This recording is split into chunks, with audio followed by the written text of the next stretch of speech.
Você sabe o que é comida kasher ou kosher? Eu sou Priscila Maciel da Beititura e nesse vídeo eu vou contar um pouco dessa tradição milenar que faz parte da culinária israelense.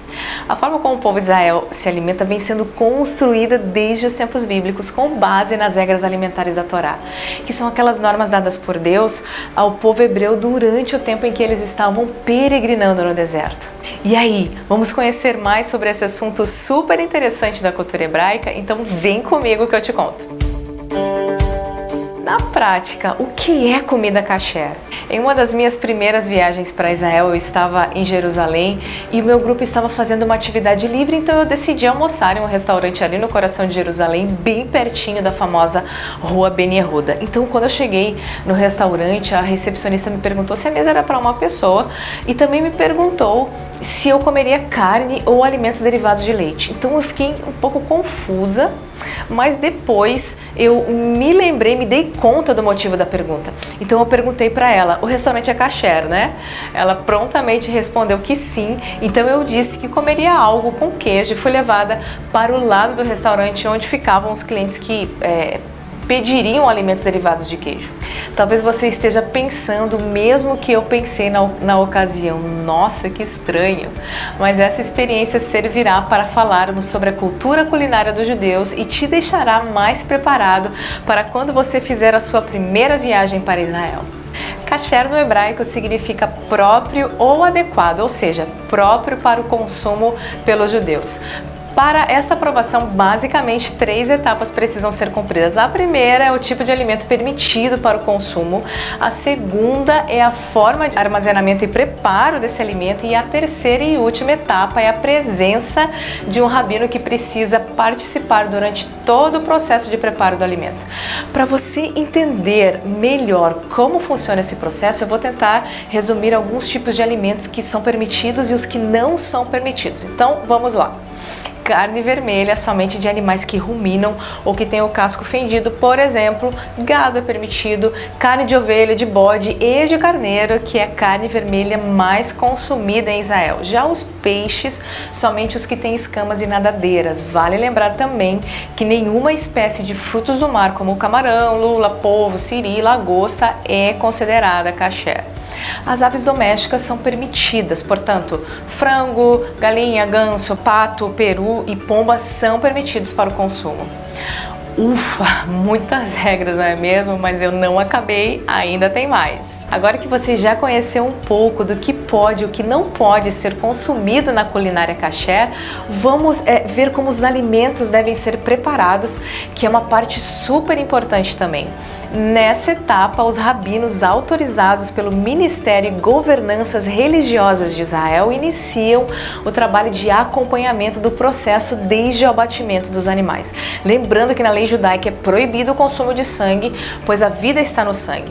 Então, após o abatimento, todo o sangue do animal é extraído e a carne é temperada com sal grosso para que todo o sangue seja absorvido. Aí você pode estar aí se perguntando, então, não poderei comer em Israel a deliciosa e suculenta carne mal passada, que eu amo também, gente? Sim, você poderá. A única regra é que a carne deve ser pelo menos por alguns segundos passada no fogo, chapa, etc. E pronto, bom apetite! Todo o restante do processo de limpeza, corte, embalagem e distribuição também são averiguados e autorizados pelo rabino.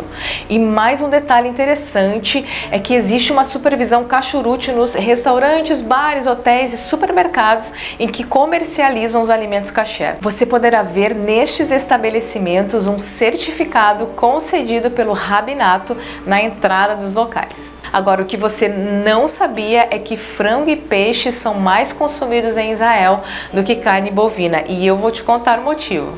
Um dos motivos principais é porque a carne vermelha é muito cara em Israel. 1 quilo de carne bovina pode custar em média 100 shekels, que equivale a mais ou menos 100 reais, enquanto o quilo do frango custa em média 35 reais. Uma das razões que tornam a carne vermelha tão cara tem a ver com a forma de preparo que antecede o consumo da carne. Como o judeu levou ao pé da letra o que a lei fala sobre a proibição de consumo de sangue, todo o processo para tornar a carne própria para o consumo custa muito caro.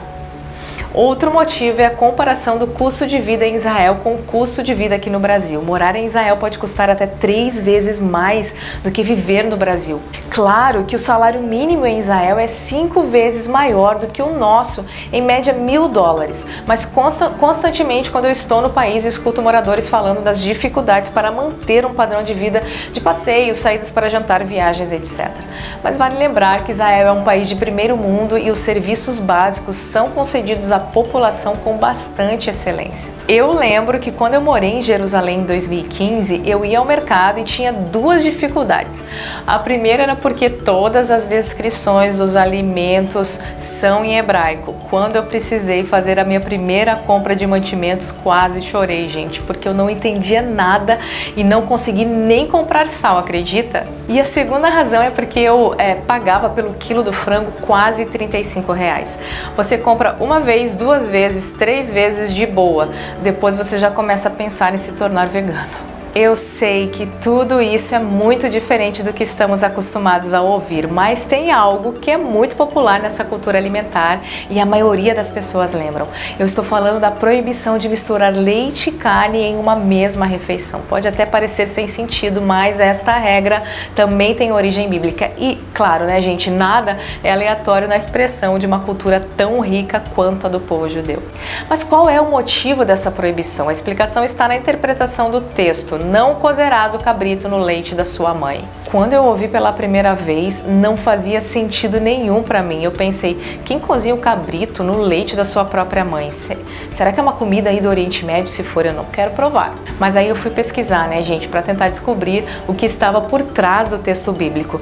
Então, os estudiosos falam que a explicação tem 2 motivos. O primeiro está relacionado à prática de rituais pagãos da deusa da fertilidade, praticado principalmente pelo povo egípcio. Eles cozinham um cabrito no leite da sua mãe e aspergiam o caldo como encantamento mágico sobre os jardins e campos para que estes retribuíssem com muita produtividade na próxima estação.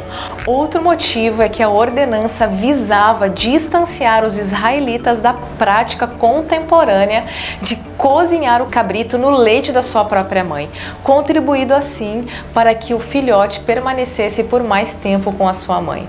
Por este motivo, na preparação, armazenamento ou consumo não haverá carne e laticínios juntos. Além disso, a lei judaica determina que somente 6 horas depois de ter consumido carne, o judeu poderá consumir um alimento à base de leite. Assim, muitas pessoas em Israel consomem sobremesas sem leite. Curioso, né? Portanto, nada de consumir sorvetinho de creme depois do churrasco. Tem uma outra curiosidade aí. A regra serve também para os utensílios de cozinha, tais como panelas, pratos, talheres, travessas e até a pia da cozinha.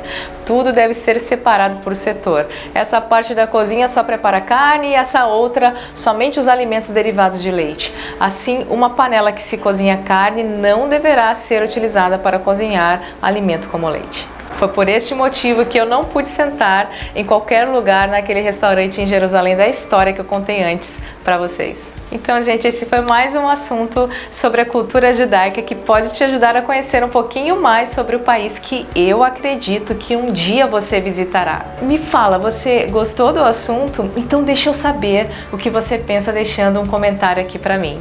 E eu estou preparando um conteúdo muito legal para as próximas semanas aqui no nosso canal do YouTube sobre as parábolas de Jesus e a cultura judaica. Então se inscreve no nosso canal para você não perder nenhum dos nossos episódios. E é claro, eu te convido a nos seguir nas redes sociais. Um beijo no coração, Shalom!